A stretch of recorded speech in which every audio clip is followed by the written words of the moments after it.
Hi, here is Katherine Bihlmeier with exercise 66. 66 we are having. Woohoo! Sex in German. Sex. My happiness and my function are one. My happiness and my function are one. Yesterday we had only about the function. Now we are going on with the next one. My happiness and my function are one. You have surely noticed an emphasis throughout our recent lessons on the connection between fulfilling your function and achieving happiness. This is because you do not really see the connection. Yet there is more than just a connection between them. They are the same. Their forms are different, but their content is completely one.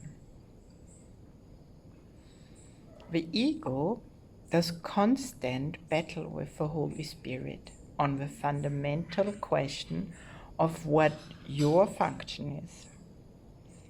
So does it do constant battle with the Holy Spirit about what your happiness is. It is not a two-way battle. The ego attacks and the Holy Spirit does not respond. He knows what your function is.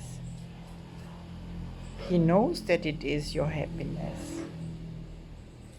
Today we will try to go past this wholly meaningless battle and arrive at the truth about your function. We will not engage in senseless arguments about what it is.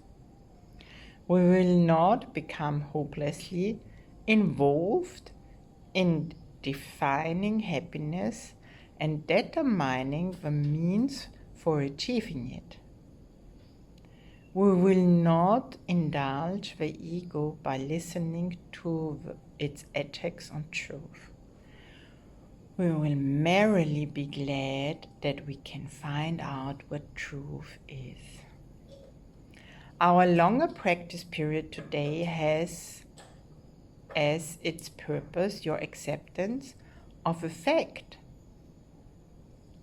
that not only is there a very real connection between the function God gave you and your happiness, but that they are actually identical.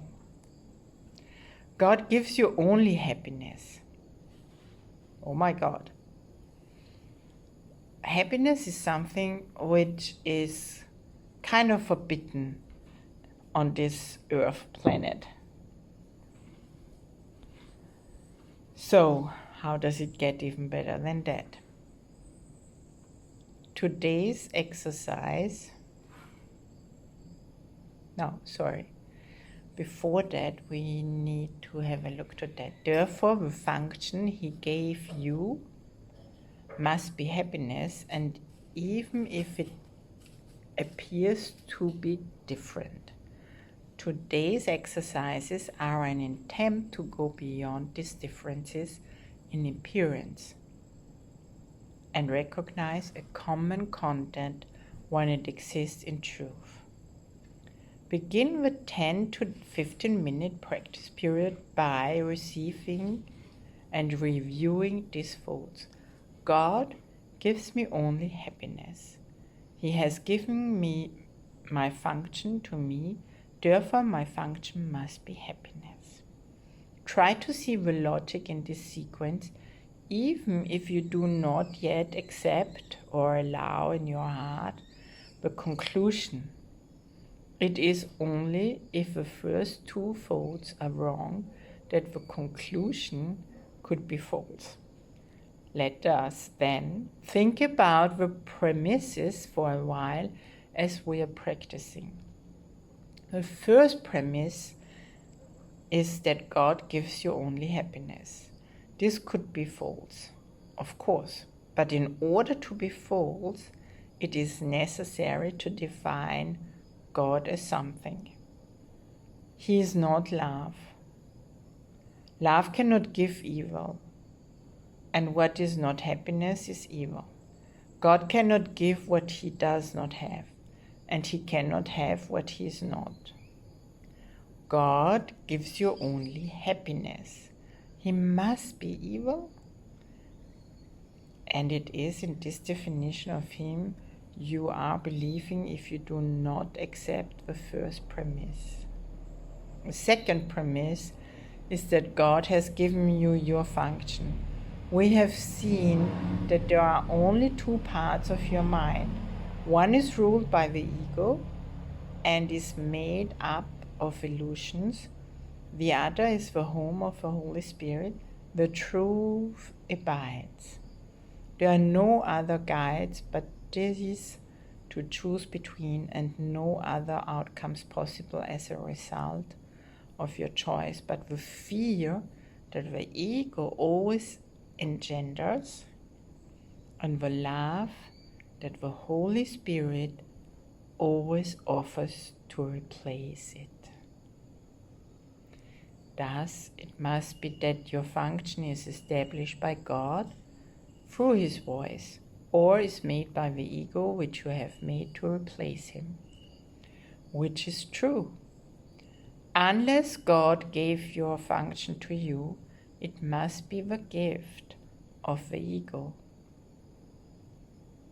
Does the ego really have gifts to give? Being itself an illusion and offering only the illusion of gifts? Think about this during the longer practice period today. Think also about the many forms the illusion of your function has taken in your mind, and the many ways in which you try to find salvation under the ego's guidance. Did you find it? Were you happy? Did they bring you peace?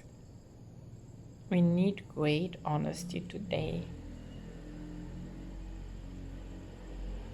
Remember the outcomes fairly, and consider also whether it was ever reasonable to accept happiness for anything the ego ever proposed. Yet the ego is the only alternative to the Holy Spirit's voice. You will listen to madness or hear the truth. Try to make this choice as you think about the premises on which our conclusion rests. We can share in this conclusion, but in no other, for God himself shares it with us. Today's idea is another giant stride in the perception of the same as the same and the different as different. On one side stand all illusions, all truth stands on the other. Let us try today to realize that only the truth is true. In the shorter practice periods, which would be most helpful today if undertaken twice an hour, this form on the application is suggested. My happiness and function are one, because God has given me both. It will not take more than a minute, and probably less, to repeat these words slowly and think about them a little while as you see them, as you say them. My happiness and function are one because God has given me both. My happiness and function are one because God has given me both. So you see, you have everything already in you. Your happiness is in you. What you were searching for is in you. Just reconnect with your heart, because that's the space where you reconnect with God, with your Holy Spirit, with your holiness, with the oneness. And thank you for listening and being part of our miracle heart family. And thank you also for following and sharing if that was helpful for you, or if you could sense a shift in your world. And because for me there is so much magic. I go sleeping happy. I wake up happy. Something is showing up, even when automatic behaving comes out, or automatic reactions, which I don't even find in my body anymore. I just start laughing and happiness is again here. So remember, together we are the miracles, because you are a miracle. You are a miracle, and together we are all the miracles that we want to see in the world. So let's go for that. Practice, practice, practice, which I wish you an amazing, effective practicing today, and enjoy your energy, enjoy what you truly are. God's love is so amazing, and it's wonderful to just be in that. Thank you. Bye for now.